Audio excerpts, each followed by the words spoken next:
What's up, guys? Hello. This is Cory. This is Allen. And welcome to CNA Films and Animation.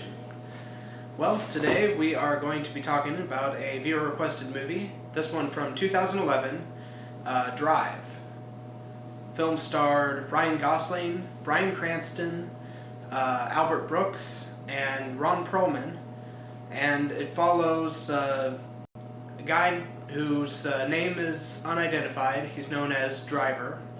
And basically he is a getaway driver for heists and stuff. Yes, he's very meticulous. He has his route all drew up. He has it memorized. He has the getaway timed to be the same as the end of a basketball game. Mm-hmm. And you know, he's really good at what he does. By day, he is a car repairman. He fixes cars and stuff with Bryan Cranston. Bryan Cranston's his boss. He's also a stunt driver for films, and he does a little bit of racing on the side and stuff. But mainly, he's just really good behind the wheel. However, that is not the main focus of the movie, even though the title may suggest otherwise. Or all the advertising for this movie. If you expected a high action driving flick, you're mistaken by a lot. Mm-hmm. The film is more artsy. Mm-hmm. It is. A lot of it has meticulous meaning, deeper meaning than just face value. Mm-hmm. And it's, you know, like you said, it's an art house film, and the story follows Driver, who, you know, on the outside he's trying to make this face for himself as being, you know, just kind of this regular guy. You know, he's a stunt driver and everything, and then, you know, by night he goes and does these heist stuff, which he never leaves the car, but he drives people to these heists. And the main focus is of Driver, Ryan Gosling, and his neighbor, this woman who has a young boy, and, you know, he starts falling in love with her a little bit. You know, it's a little bit of puppy love, but he has feelings for her, and it's pretty obvious that he does. She has feelings for him too that are building throughout. You can see it, but for a lot of the early scenes, for me, it seems puppy love. It seems awkward, like they like each other, but they're just testing the waters. It's weird. It's awkward. For me, I don't know, is it? And then you find out that she is actually married. Her husband was in prison, and he just got out. And so, you know, there's obviously a strain on Driver and the woman's relationship. And you know, at the same time, Albert Brooks plays this mob boss, kind of. He's basically wants Driver to do some stuff for him. And, you know, Driver doesn't trust Albert Brooks at all, but, you know, he's willing to do something for him. And this leads a slippery slope into a descent of madness, and, well, not full-blown madness, but Anger. Yeah, anger and I guess betrayal. Would you put despair in there?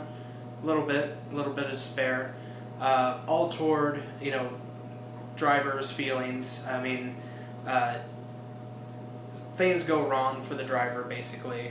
And it's putting a strain on everything that he knows. And so he basically kind of snaps and goes out to get the bad guys, more or less. This movie, when it came out in 2011, gave a lot of very mixed feelings.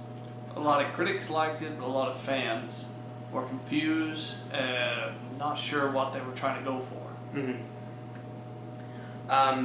It really split audiences. I mean, critics really admired it, but just everyday filmgoers were very split. And I can say this much: we have different feelings about this film. Do you want to go ahead and start with yours?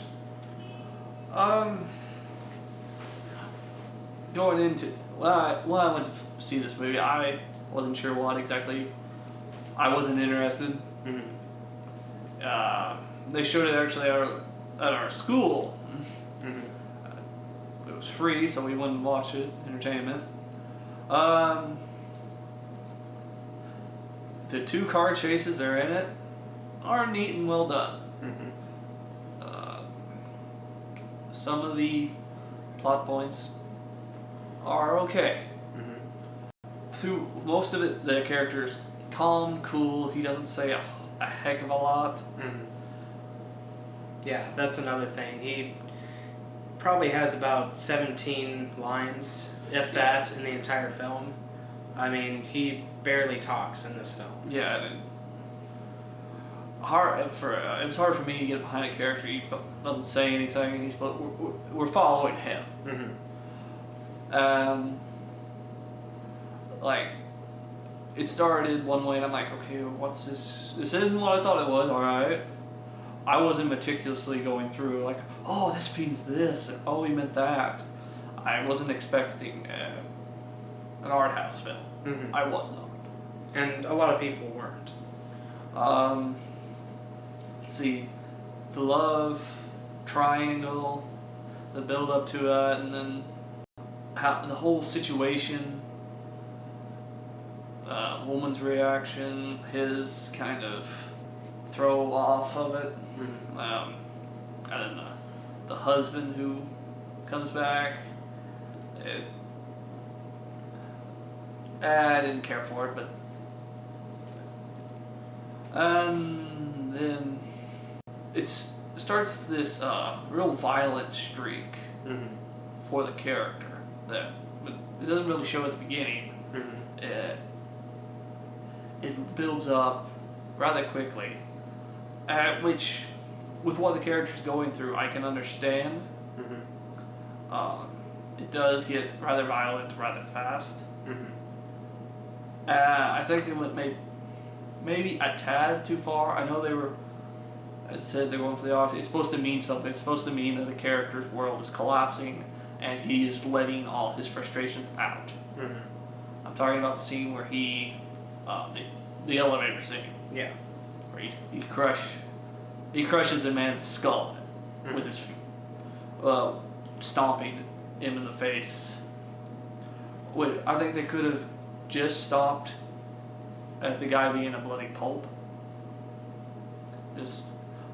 But they don't. They keep going, and they show it. They show it's stomp for stomp, just pounding this guy's face in, and then his face caves in, Mm-hmm. crushes. The guy was already dead. I know the character just fell. As I said, his whole world had just came crashing down. I understand that, but no violence, and then all the violence. It just was off-putting. Mm-hmm. Yeah, I can totally see that. Like you said, the violence is very kind of out of left field. It's probably not for a good 15 minutes before or maybe not even until the hour mark that actual bloody violence starts happening. And when that does, it does show some graphic imagery that is unexpected. That much is true. I could see where people could find that too much.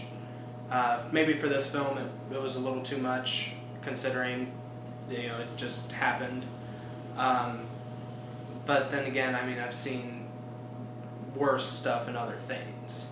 Oh yeah, it could have been worse. Don't get me wrong. It has not shown anything like that up to that point, even close. Well, there was a scene where when the driver and this woman are in this. When the run goes bad, yeah, it's violent, but it's not bash it your face in violent. Yeah, no. Don't get me wrong, yeah, just they had that scene and then they have this one a couple scenes later, or next, I don't remember. Yeah, a couple scenes later. That's yeah. And I mean it might have been a little bit for shock value, just because it was unexpected, but for me it didn't really take anything away from the film. But then again, I'm a little twisted. This is one I think if you have a little more information going into it, if really if you watch it with more of an open mind, you're not expecting a over-the-top action movie. You're expecting more of a drama, more of a film that makes you think what is happening. I think you'll have a better time than just going in there blind. Yeah. I went in there blind. I didn't have a good time. No, I completely understand. Going into this film, I knew very little to nothing about it. I mean, I was in a film class at the time, and I remember my teacher saying that it was similar to like a film noir, which I've seen a couple of film noirs, so I kind of had a small idea, but I didn't know to the full extent of what to expect. And really, I mean, I didn't know if it was going to be a Hollywoodized thing, if it was going to be art house. I think I heard at the time that it was a little more on the art house side, but I don't fully remember if that's the case or not. But first time I saw it, it took me a little bit to fully grasp everything that happened in the film. I did like it when I first saw it, but I didn't. It basically, it's one of those movies that takes a couple of viewings. First time, you just get the story, and then second time you start to think about it a little bit more and see the different things with this film. Chris Stuckman, very well-known film reviewer on YouTube, gave a very detailed and thoughtful analysis of Drive. And,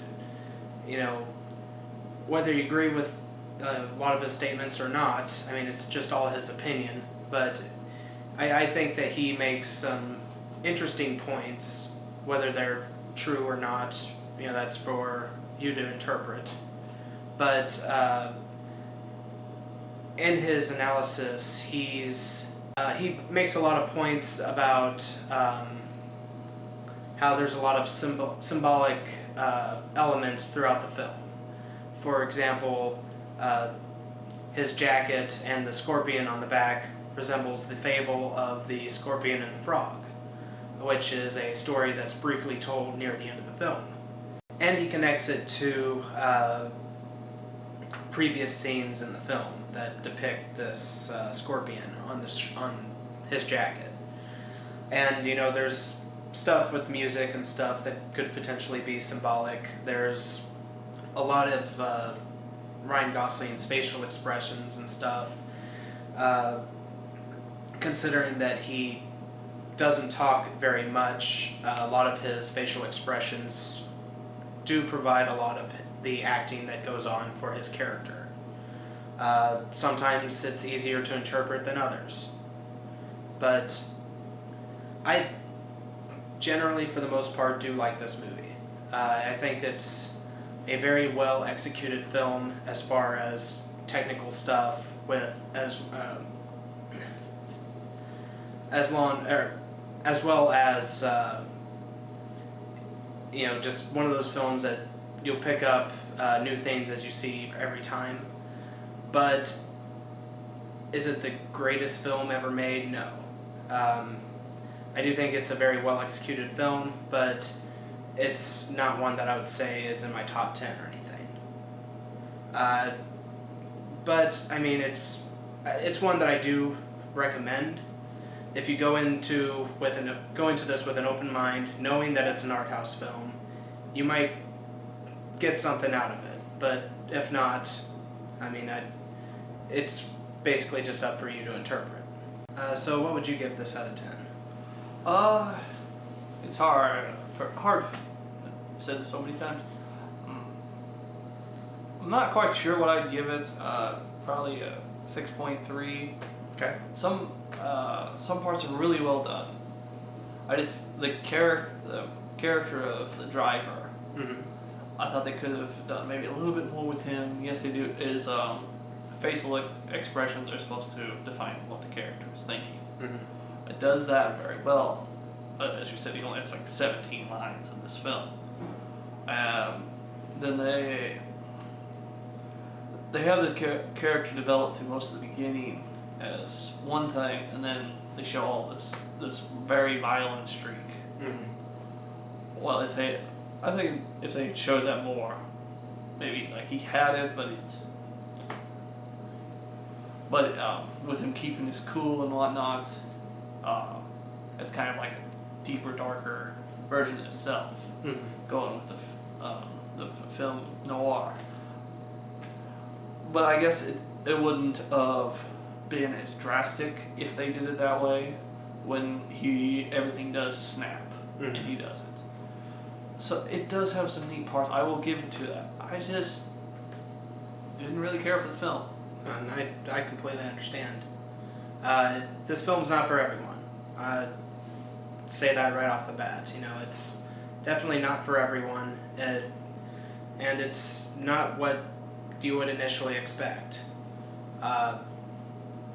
But I don't think that's necessarily a bad thing either. I'm going to probably give this an 8.8 out of 10. Like I said, I do really enjoy it. I think it's a very well executed film on a technical standpoint, and the acting in it is very well done from both Ryan Gosling and Albert Brooks. But like I said, it's just not for everybody. So if you're interested in this, check it out, but go into it with the mindset that it's an art house film and that it is not what you would expect. Yes, it's not. But anyway, so tell us, guys, have you seen Drive? If you have, what'd you think of it? Did you like it? Did you dislike it? Was it what you expected it to be? For those who didn't like it, share your thoughts on what you didn't like about it, as well as people who did like it, share why you liked it. Did you find anything symbolic that you want to share? What was your interpretation of the film? Even for those who didn't like it, what was your interpretation of it as well? Was it just violent to be violent, or was it, or was there possibly something more? I mean, I'm just curious. Share your thoughts, comment below, let us know. We'd love to hear your feedback. Yes. If you like this video, be sure to like, favorite, and subscribe. Be sure to check out our other videos. Be sure to like us on Facebook and follow us on Twitter. If you have any movie suggestions or TV suggestions, feel free to leave them in the comments. And as always, he's Alan. He's Cory. And we'll see you guys in the next one. See you guys later.